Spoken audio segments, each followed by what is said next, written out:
So hello everyone, I welcome you all to UIS. So इसमें हम लोग discuss करेंगे जियो मैग्नेटिक स्टॉर्म। अगर अभी देखोगे तो नासा ने इस चीज को हाईलाइट किया है कि मार्च 24 को अर्थ जो है ग्रेड 4 कैटेगरी का जियो मैग्नेटिक स्टॉर्म है उसको उसने हिट किया है। अब न्यूज में इतने जगह नहीं आया, बट ये हमें जानना है कि जियो ग्रेड 4 जो कैटेगरी है वो बड़ी कैटेगरी है, मतलब सेकेंड हाईएस्ट कैटेगरी के रूप में आप मान सकते हो, जो कि अगर नुकसान भी कर सकता है। उसमें हम ज्यादा कुछ तो नहीं कर सकते हैं, बट हाँ अगर इस प्रकार का जियो मैग्नेटिक स्टॉर्म आता है और बहुत लार्ज स्केल या बड़ा आता है तो काफी अधिक डैमेज भी कॉज कर सकता है। तो let's start and try to understand कि जियो मैग्नेटिक स्टॉर्म क्या है और इसका इम्पैक्ट क्या हो सकता है। अब ये तो एक्सपेक्टेड था कि अर्थ जो है it will be hit by severe solar storm, जो कि एक्सपेक्टेड था, लेकिन जो सोलर स्टॉर्म आया वो ज्यादा सीवियर था, मतलब ज्यादा बड़ा था। अच्छा, यहाँ पे एक टर्म याद रखना है कि सोलर स्टॉर्म का मतलब क्या होता है। देखो इसको ध्यान से सुनना कि जैसे फॉर एग्जांपल जो सूरज है, सूरज में बहुत सारे चार्ज आयंस भी प्रेजेंट है। जो सन की अगर हम बात करें तो चार्ज आयंस भी प्रेजेंट है, और उन चार्ज आयन की वजह से मैग्नेटिक फील्ड भी जनरेट होती है और वहां पे एक्सप्लोजन भी होते हैं। वहां पे कई ऐसे एरियाज होते हैं जिन्हें हम कहते हैं सन स्पॉट। सन के ऐसे एरियाज है जहां पे टेम्परेचर कंपेरेटिवली लोअर होता है। सो ऐसे एरियाज में सन स्पॉट, वहां बहुत सारी सोलर एक्टिविटीज भी होती हैं, चार्ज आयंस भी हैं, मैग्नेटिक फील्ड जनरेट होती है, चेंज इन मैग्नेटिक फील्ड से कई एक्सप्लोजन्स भी होते हैं।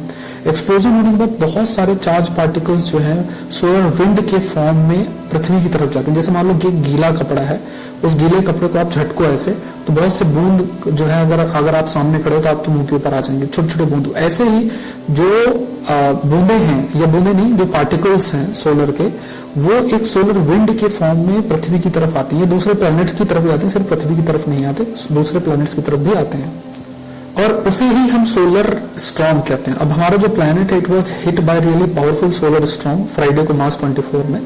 रिपोर्ट के अकॉर्डिंग देखा जाए, कोई देख नहीं पाया, रिपोर्ट में भी ज्यादा कुछ जो है मतलब न्यूज रिपोर्ट की बात कर नहीं आया, बट जो साइंटिस्ट इसको देखते हैं, जो ऑब्जर्व करते हैं, उन्होंने हाईलाइट किया कि पावरफुल सोलर स्टॉर्म जो है अर्थ को हिट किया है। नासा की बात किया जाए तो नासा ने इसे कैटेगरी ग्रेड G4 में रखा है, जो कि सेकंड हाईएस्ट ग्रेड पॉसिबल है।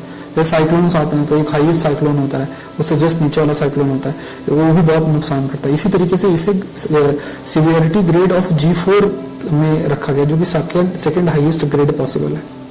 देखो, जब भी ये जो सोलर स्टॉर्म्स आते हैं, जो चार्ज पार्टिकल्स सूरज से आते हैं विंड के फॉर्म में और अर्थ के एटमॉस्फेयर में एंटर कर सकते हैं, तो वो बहुत अधिक, आप कह सकते हैं कि जैसे हमारे पावर ग्रिड्स हैं उनको डैमेज कर सकते हैं, वोल्टेज कंट्रोल प्रॉब्लम्स क्रिएट हो सकती है पावर ग्रिड से, तो पावर ग्रिड हमारा पूरा डैमेज हो सकता है, ये पॉसिबिलिटी आपकी बनती है। इवन अगर सोलर स्टॉर्म बड़ा है, जिसे हम जियो मैग्नेटिक स्टॉर्म भी कहते हैं, ठीक है, जो ये जियो मैग्नेटिक स्टॉर्म है, अगर ये बड़ा है ये बहुत सारे प्रॉब्लम्स क्रिएट कर सकता है।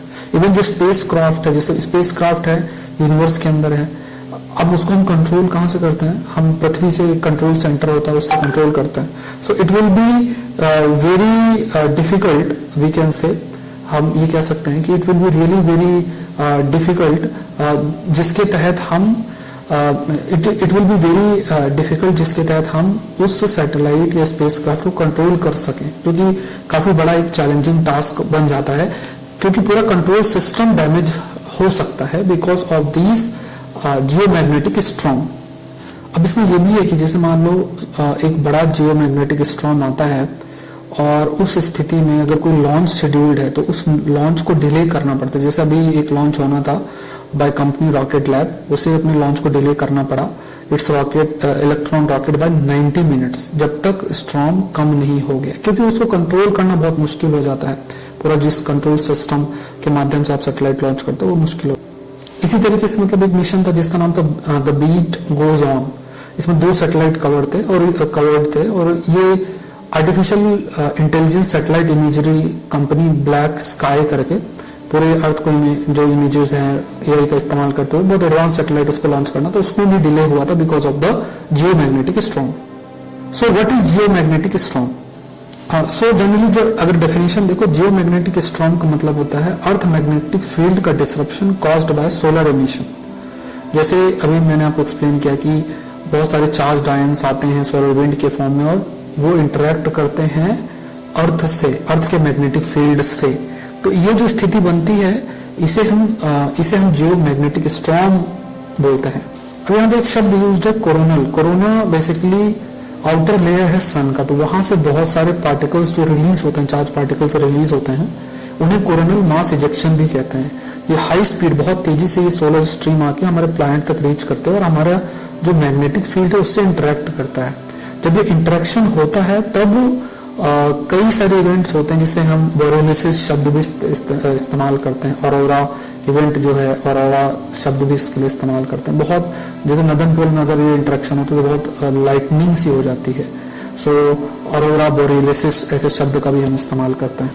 सो मैग्नेटोस्फीयर, अर्थ का मैग्नेटोस्फीयर अर्थ के मैग्नेटिक फील्ड से बनता है जो हमें प्रोटेक्ट करता है उन पार्टिकल से जो सन के द्वारा रिलीज की जाती है। जब ये चार्ज पार्टिकल्स आते हैं अर्थ के मैग्नेटोस्फीयर में तो धीरे धीरे इस मैग्नेटोस्फीयर की डिफरेंट लेयर्स से एंटर करते हुए अंदर तक जा सकते हैं। जैसे एक ओनियन होती है, उस पर डिफरेंट डिफरेंट लेयर्स होती हैं, एक को निकाला दूसरे को निकाला, उसी तरीके से ये जो चार्ज पार्टिकल्स अर्थ के मैग्नेटोस्फीयर से होते हुए अर्थ की तरफ जाते हैं। और इसी वजह से, क्योंकि धीरे धीरे मैग्नेटोस्फीयर क्रॉस करते हुए नीचे तक जाते हैं, तो ये सोलर पार्टिकल्स नीचे तक गए, जाने के बाद ये हमारा जो पोलर रीजन है वहां तक जाके और वहां पे भी जो इम्पैक्ट है वो देखने को मिलता है। मतलब इवन हमारा जो एटमॉस्फेयर है उसको भी ये हिट करते हैं। अब यहाँ पे एक टर्म यूज्ड है ऑरोरास। तो ऑरोरास बेसिकली क्रिएट होते हैं जब सोलर स्टॉर्म और अर्थ के मैग्नेटिक फील्ड का इंटरेक्शन होता है।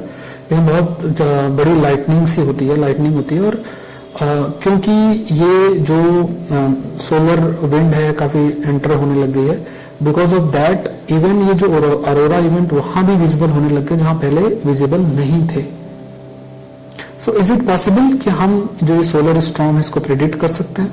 देखो, कई सारे ऐसे सैटेलाइट्स हैं जो सोलर एक्टिविटी को ऑब्जर्व करती हैं और इसमें इसी वजह से हाईलाइट भी किया गया था कि हाँ, एक मार्च 22 में जैसे प्रेडिक्ट किया गया था कि एक सोलर स्टॉर्म हिट करेगा अर्थ को, बट उसे G2 कैटेगरी में रखा था। बट जो स्टॉर्म आया वो G4 कैटेगरी में। तो प्रेडिक्ट तो कर पाते हैं, लेकिन वो किस इंटेंसिटी का है उसको प्रेडिक्ट करना भी मुश्किल है। So thank you everyone, I hope ये सेशन आपके लिए हेल्पफुल रहा होगा। ऐसे बहुत सारे टॉपिक्स हैं ज्योग्राफी, एनवायरमेंट, एग्रीकल्चर के, एंड ये जो टॉपिक्स हैं इसके मैं एडवांस टॉपिक्स आपको अनअकैडमी के अंदर करवा रहा हूँ 2023 के लिए। तो 10 तारीख से कोर्स शुरू हो रहा है, तो अनअकैडमी की वेबसाइट पे जाना है, ये लिंक नीचे दिया हुआ है। और यूपीएससी सीएससी सिलेक्ट करना है, एसपी लाइव कोड डाल के आप ज्वाइन कर सकते हैं और अपनी प्रिपरेशन कर सकते हो। उसमें जब ज्वाइन करोगे, मान लो आप जुड़ते हो, तो मेरे कोर्सेज के अलावा भी दूसरे कोर्सेज एक्सेस कर सकते हो, टेस्ट सीरीज ऑप्शनल सब एक्सेस कर सकते हो। तो बहुत अच्छी अपॉर्चुनिटी, जरूर से जुड़े और आईएएस की प्रिपरेशन आप अनअकैडमी के साथ करें। Thank you everyone. UIS channel को आप जरूर से सब्सक्राइब करें।